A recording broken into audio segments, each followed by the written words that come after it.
Welcome to another episode of the Limitless Podcast. I'm your host, Dr.TonyHolmes, and today we have a special guest in the building, Mr. Brendon Boyd. How you doing, sir? I'm doing great, man. It's a pleasure to be here. I appreciate the invite. Yeah, no doubt. I didn't properly introduce you, President of Tower Insurance. That's the proper term Yes, sir. for you. Yes, sir. Yeah, the company's been in existence now about 6 years. I've been an insurance professional for 18 years.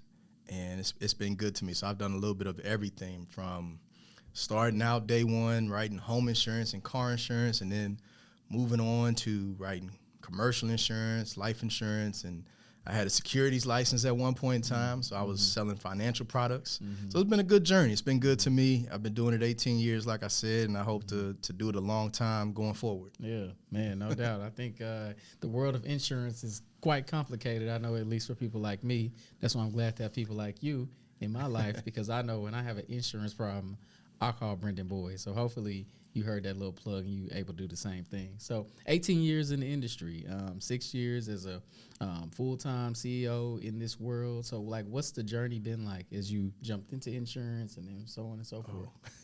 Well, it's been some humble pie. I'll put it that way. It's been some humble pie because I started out at 22 years of age. Really, no, 23. I was 23. I started out getting my first property and casualty license, and then I got a life and health license, all that standard all those standard formalities that you go through when you jump in the industry. And from there was just learning the basics about home and car insurance. That's probably the most transactional and easy to learn product you have when you first come into the industry. So it was some cold calling and hoping that you had some walk-ins that wanted to buy some insurance, and then also doing some door-to-door stuff, some door knocking and attending different events and trying to get your name out there. It was very humble because it wasn't a high salary position. It was a high commission position. So you kind of you eat what you kill, as they say. So you had to get out there and make some sales if you wanted to make some money. So starting out, I wasn't that good at it, so I wasn't making much money. And I was having the double stack is, right? The Wendy's menu. Oh, yeah. I was eating off that dollar menu at Wendy's, eating a double stack because that was what I could afford at the time. So, excuse me, we educated folks. I have not eaten a double stack off the dollar menu in quite some time, fortunately. He really wanted to say, I ain't had no double stack in quite a minute. But Yeah, I get to eat much better than that nowadays. that's what's up. Dang. So basically, when you first started off, it was like very straightforward cold calling sales, like really just getting into it. Like, Yeah. And actually, to be transparent, let me be transparent. Both of my parents were in the insurance business. So that's how I got started, and then that is in large part responsible for where I'm at today and kind of how I kind of made my way down that road, down that journey. Excuse me. So my father started out working in the insurance industry in probably the mid to late 80s. Okay. And then my mother got into the industry, and then in 1999, she got the opportunity to get into like an agency owner program where she could own her own agency. So she did that through 2019. And for the lion's share of my time being in the business was working underneath her. So I got I got a great inside track on some things that people don't often do that come into the agency sales side of the insurance industry. And then in buying a portion of her company upon her retiring, that's how I more or less launched my company that I have today and been able to grow it successfully over the years. Yeah, no, that's what's up. I mean, nothing like having the inside track and being able to be connected in through family. I mean, just period business ownership. As long as I've known you, I feel like you've already been on this trajectory anyway.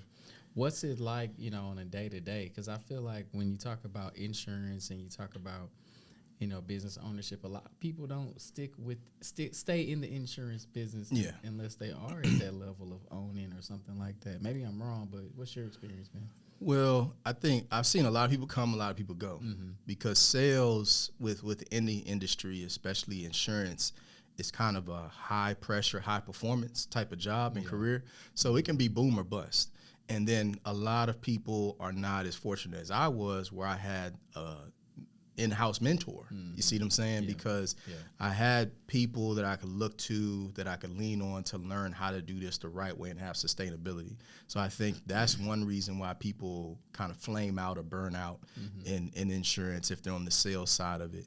And you know, what's allowed me to become more and more successful and get better and improve with time was two things. One, because I want to make sure I'm not remiss, is my parents invested in me from a training standpoint. Okay. My parents sent me to Arizona, Ohio, Florida, Georgia, all over Texas to get training on how to sell things that they actually didn't know how to sell. Because all of these different products are very different, whether it's home insurance, car insurance, commercial, and then even within commercial, you got a bunch of subgroups that are also very different, although they fall under the commercial umbrella topic, so to speak. And then life insurance is the same, where you have a bunch of different subtopics within that. So I got a lot more invested in me than the average person. Part of that was, again, I'm working for my mother. So if I succeed, she succeeds. Right. You know what I mean? Yeah. That was part of it. But one of the things my parents always did tell me is that they like, look, you, if you want to do this, are going to have to do this in a different way and better than we did it and longer than we did it. So you're going to need some different tools in your tool belt from a training and skill set standpoint. So I appreciate them for doing that. And then me, I actually did have a lot of genuine interest and passion about the insurance industry as I stayed in it longer and met people that have been in the industry longer than me. So I think mentorship in any industry, but especially insurance, is important, and that's going to make a big difference in someone's success rate if they come into the insurance industry, no matter what segment of the industry they come into. Wow. Lots of that, just new information for me. So tell me more about the training and development aspect, because it sounds like you did a lot of professional development to get you where you are today. Yeah, the biggest training component, most of the training I did that was the most intense. Like I did training on a lot of different things, but the training that was probably the most intense would have been the commercial insurance and the life insurance. Because if you're going to be effective in the commercial insurance space, you must understand business and you must understand a variety of different industries, because only if you understand those things can you effectively insure that business or businesses. And then different businesses have different exposures. For example, a brick and mortar business has one set of exposures, where a business that is completely online has a different set of insurance exposures. And when we use the term exposures in the insurance industry, we're just talking about areas of vulnerability for that business to suffer a loss or suffer a claim. So that was the most intense training, where you're learning about the product, but you're also learning how to match the product to the proper industry in terms of what industries need these particular sets of commercial insurance coverages. And the industry has come a long way in terms of offering more package policies, where everything is not so much a la carte, where you have to buy, let's say, these 5 coverages separately to now have all of what you need, where you can at least get 3 to 4 of those in one package policy, and then maybe you only have to add on that 4th or 5th one to really be insured properly as that particular business or industry. So that was the most extensive training. That was probably the most enriching training, because even what I call like the big dogs that, like I met a guy, but the guy who was the trainer of the course, he was where a lot of guys want to be in terms of his success, level of success, where he was the man in Wisconsin. He was like the Michael Jordan of insurance in the state of Wisconsin, which made him a multimillionaire, right? So he's the instructor of the class. So you're getting a lot of free game, more or less, from him, and he's giving you a lot of nuance in terms of his training and things like that. So that was the most intense, was the commercial as well as the life insurance training, because there's so many layers and aspects to it. It's not nearly as straightforward as like car insurance. Car insurance is very, very straightforward, even though people don't like it for obvious reasons, and it grabs more headlines for obvious reasons. No, I got a lot to say about car insurance, but I'll leave that there. So let's talk a little bit more about a certain type of insurance that I feel like everybody needs, because everybody has one, and that's life. Life insurance is something that I think to be transparent, that was one of the first products that I bought with you. Right. Was life Right. insurance years ago. I need to check on that policy. But anyway, yeah. So talk about life insurance for the people that either don't know what it is, or maybe those that need it and don't either realize they need it or want it. Right, right. Talk about that. Well, life insurance, everybody needs it, whether they want to admit it or not. And what type of life insurance a person needs varies quite a bit from household to household and from person to person, whether you're single, whether you're married, whether you have children, whether you don't have children, whether you have health challenges, whether you don't have health challenges. The thing an analogy I like to use when it comes to life insurance is kind of like borrowing money in a way. And what I mean by that is life insurance is always easier to obtain when you seemingly don't need it. And the same is true for money. It's easier if I have $100,000 in my bank account to walk into a bank and say, I would like to borrow $100,000 from you versus using my own $100,000. Because when they look at my my credit worthiness and my financial standing and stability or whatever as a borrower, they see the $100,000 that I already have. It's much easier for them to give me their $100,000 if I already have $100,000. The same is true with life insurance. If I have a clean bill of health, I don't have high blood pressure, I'm quote unquote relatively young, I'm not overweight, I'm in decent shape for a person my age. It's way easier to get approved for life insurance than if I just went to the doctor and I got some bad news, and now in my mind, I need life insurance when actually you needed it all along, but you now seemingly need it more because of whatever happened at the doctor's office versus the person that doesn't get any bad news from the doctor. They're walking around oftentimes thinking, I don't need it because they seemingly don't need it in their mind. But everybody needs it and needs it for different reasons to some degree because there's all different types of life insurance out there. But it's something that is under purchased, and most of us as working adults in America are either uninsured altogether when it comes to life insurance or underinsured when it comes to life insurance. So it's a common problem. It's a hidden problem. Wow. Do you feel like there's a lot of people out there who are just maybe afraid of the idea of insuring themselves in case they pass on? Like, is there some kind of myths or something you could bust for? I think a lot of people, especially men, are afraid to think about their own mortality, and are afraid to come to the realization, like everybody knows they're going to pass away, but it's not something people walk around thinking about. I don't walk around thinking about it, but I don't have a problem sitting down if we're now talking about my family, my wife, my legacy, and sitting down and having a hard, honest conversation about it. Because it would be shameful for me not to think about that stuff when I'm alive and capable, and then something tragic happened, and now my family suffers the consequences of my decision in that respect. But a lot of men have a hard time thinking about the day that I'm not going to be here, and people in general, but especially men. Women think about it more often because they, for whatever reason, however they're wired, there's probably some medical doctor, scientists that can articulate that better than me, but men and women are wired differently. So women typically are more okay with talking about the hypothetical. It's just purely a hypothetical of if or when I'm not here. You know what I mean? Because it's gonna happen. It's just a matter of when. Nobody, tomorrow is not promised to any of us. But life insurance is something that's not talked about because I think it just makes people uncomfortable.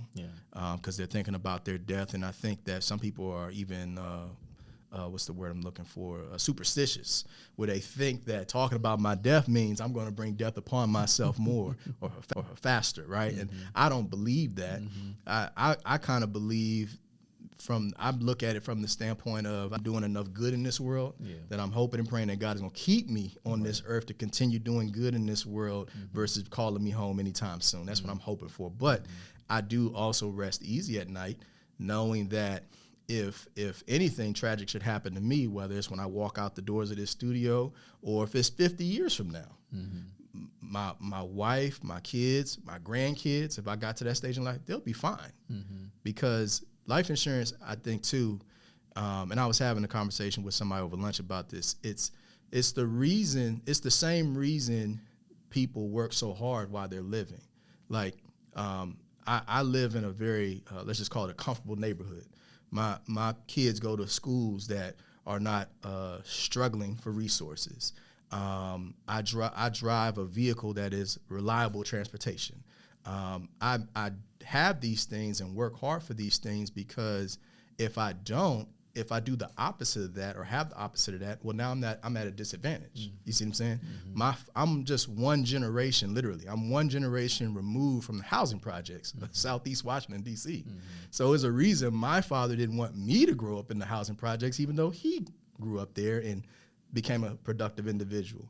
It all has to do with having a competitive advantage of sorts, right? So what I tell people, especially men, is you're buying life insurance to have now and have in the future a competitive advantage for your family and your legacy. And what I mean by that is it's my responsibility, for example, it's my responsibility to make sure if I'm financially literate, both of my children should leave my home and be financially literate. And they should raise their kids to be financially literate.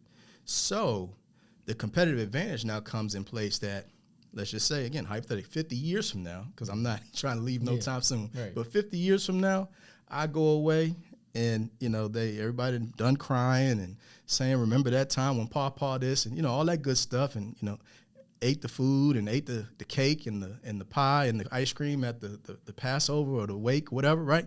Once all of that is done, now let's say hypothetically I have a son or daughter that has a gift and a talent, and they've been working in corporate America all these years, and now they're like, man, Papa done left me. I done got $500,000 off this death benefit. You know what? My son or daughter or grandkids, they now can go off to Harvard or Yale or Howard, FAMU, maybe at HBCU, or my son or daughter can now leave corporate America and go full-time with their dream, with their gift and talent they want, because I've given them a competitive advantage where they wouldn't have had the financial means to do that before for whatever reason. You see what I'm saying? So it's that type of stuff that I think about when I'm dealing with my own life insurance, because I got probably 4 life insurance policies on my head. And it's not because I'm thinking I'm going to go anytime soon, but there's a strategy behind it. There's a process. There's something behind it. And another thing we say in the insurance industry, because a lot of times people, they make the mistake of miscounting assets. And a lot of people will say, well, I got a Roth IRA. Okay, well, that's good. I'm glad you got a Roth IRA. So how much of that Roth IRA is going to go to Junior? Well, I'm guaranteed to get a 10% return because, the S&P 500 over the last, 100 years, I get that. But okay, one, how much of that Roth IRA in this scenario are you going to spend during your lifetime, right? So then the other side of the coin is how much is going to be left for Junior? And then secondly, well, what if an economic downturn also happens simultaneously the day before you pass away? And then let's also say Junior is not yet 59 and a half years old. Can he actually use that Roth IRA, which falls in the category of qualified money? I used to have a securities background, so I know a little bit about that. So it's those type of variables that people overestimate their assets in terms of passing those things on. So it's not that you're not supposed to pass on these other assets, but in the industry we say, don't leave your kids money, leave them life insurance. You spend your money. So that Roth IRA, whatever investment account, the real estate, whatever, you enjoy the benefit of that and leave your kids life insurance money, because the life insurance money is going to be tax-free. Now, will the tax laws ever change in this country to make it not tax-free? Is it possible? Yes. Is it probable? Hell no, because even those that write these laws benefit a whole lot more from life insurance than everyday people.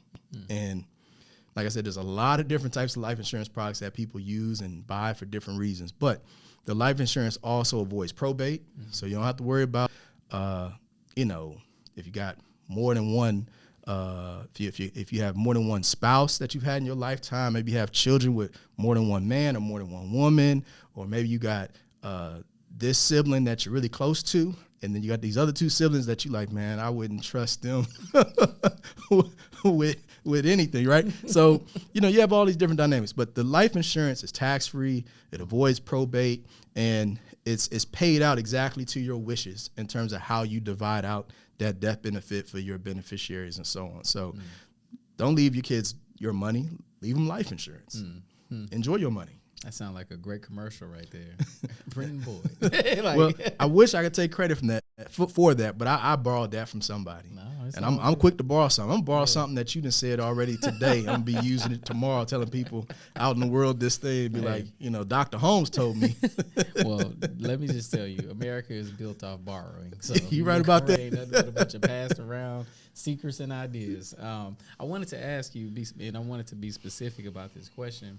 Given that men are the lowest group that is receiving or going to get life insurance, would you say that black men are the absolute lowest of all the equations? Yeah. Okay. Yeah. We unfortunately, it's another area that we lag behind, and we didn't always used to be that way. There have been historically black-owned life insurance companies, and these were started by black men, and there used to be a time where it was more looked at as a responsibility that a black man took upon himself to make sure he had life insurance on himself. And it's not to say that black men don't buy life insurance, but there's not enough of us buying it, and there's not enough of us buying enough of it. A lot of us, I think the common mistake I see made with black men and other demographics, ethnic groups as well, is that we tend to only buy the life insurance that's offered on our job, right? And that's typically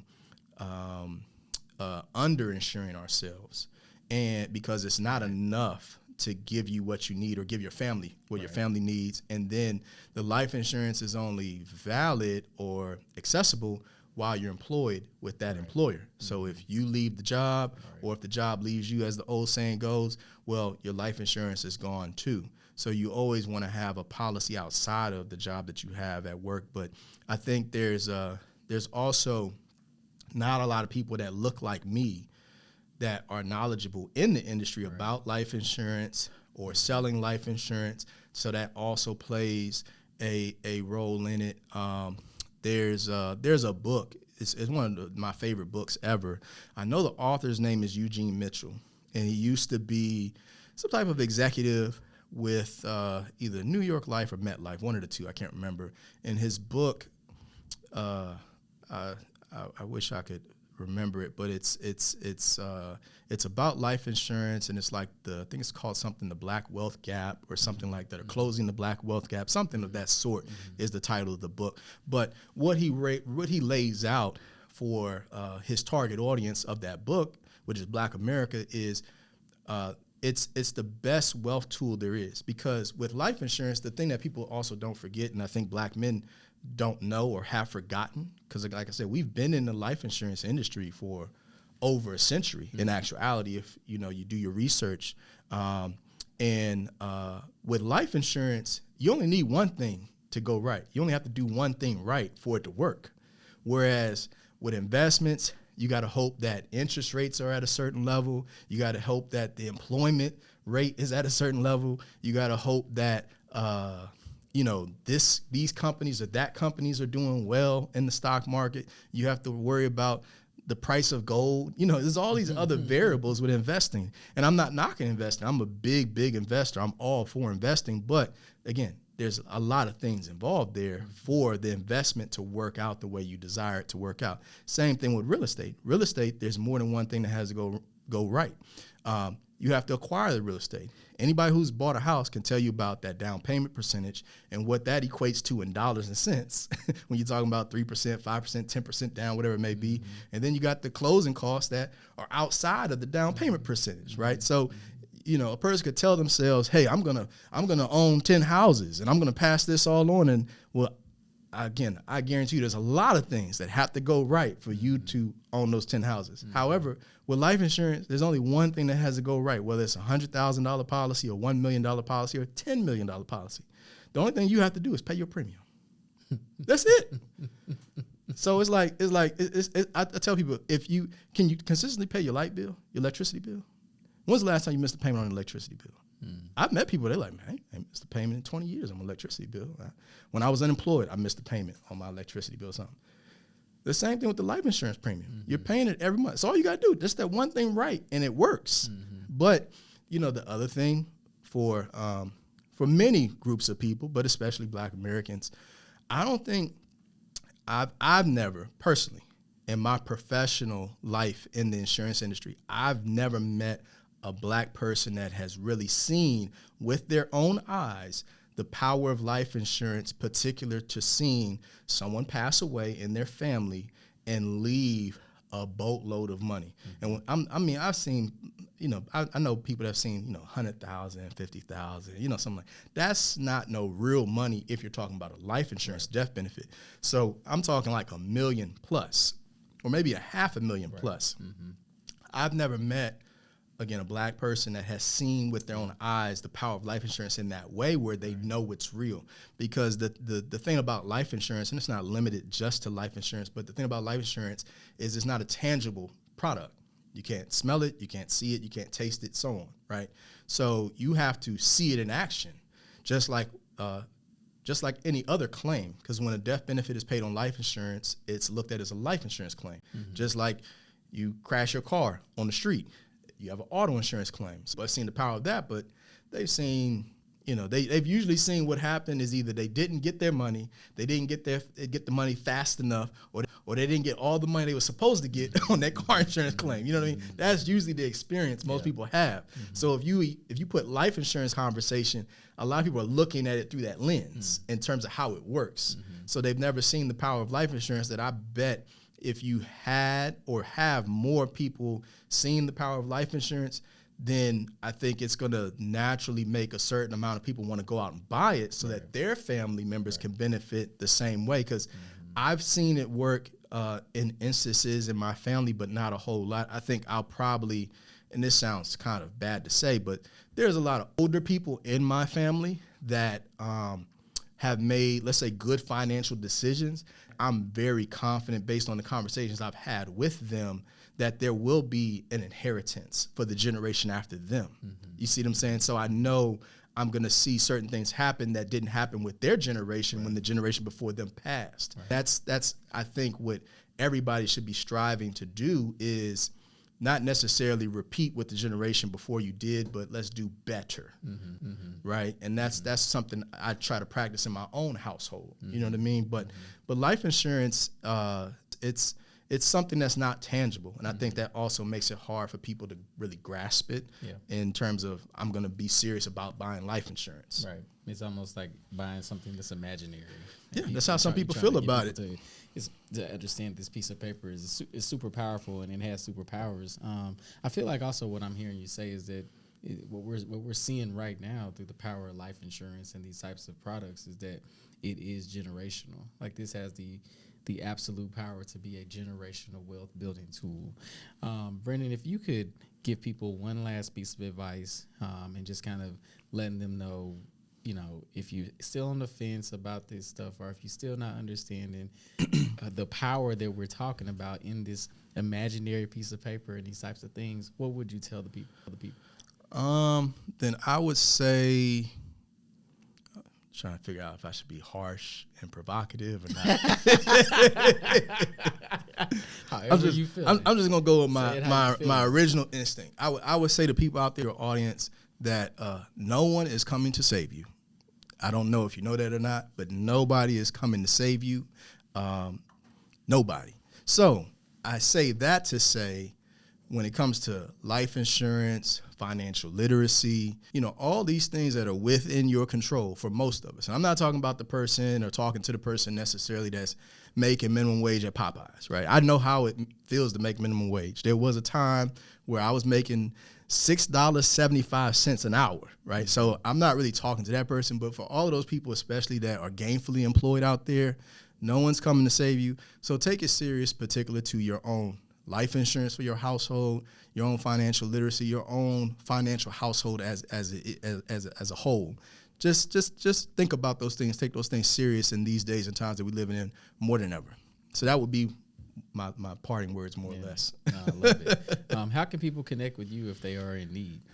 Well, you can email me at Brendon at towerifs.com. You can find me on social media, Brendon Boyd, insurance expert, on Instagram, on TikTok, on Facebook. You can find me. Again, my name is Brendon Boyd, so there's probably nobody out there with that name. So I'm pretty easy to find if you get the spelling correct with my name. The website for my company is no one says www anymore. I was watching something. They were like, if you saying www when you do a website, you are aging yourself. Because you are actually old enough to remember when that was a thing. Because remember, you used to have to say that. That used to be a thing. Now it's just such.com, right? So let me correct myself. As you could tell, I'm definitely not a Gen Zer. Otherwise, I would have never made that mistake. But I'm an older millennial. So it's Tower, like a tall building, towerifs.com. That's the website. Yeah, no doubt.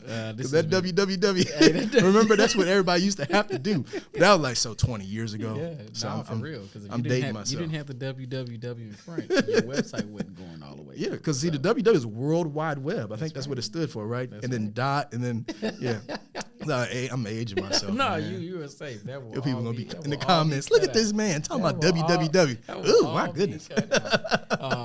We hope that ultimately you were able to hear this and make a decision for yourself and for your family. You know, this was a episode where, you know, there were powerful gems dropped throughout it. And what we ultimately want you to do is live a limitless lifestyle. And most importantly, pass it on to your children and your loved ones by just being responsible with what you have in front of you right now, which is decisions to make your life better and easier. So thank you, Brendon, for hopping on. Thank you for having me today. Appreciate it. It was a great episode, and I hope that you all continue to listen. Share this with a friend. Pass it to somebody who you think don't have life insurance, and just subtly say, hey, this is a good episode. You might want to check this out.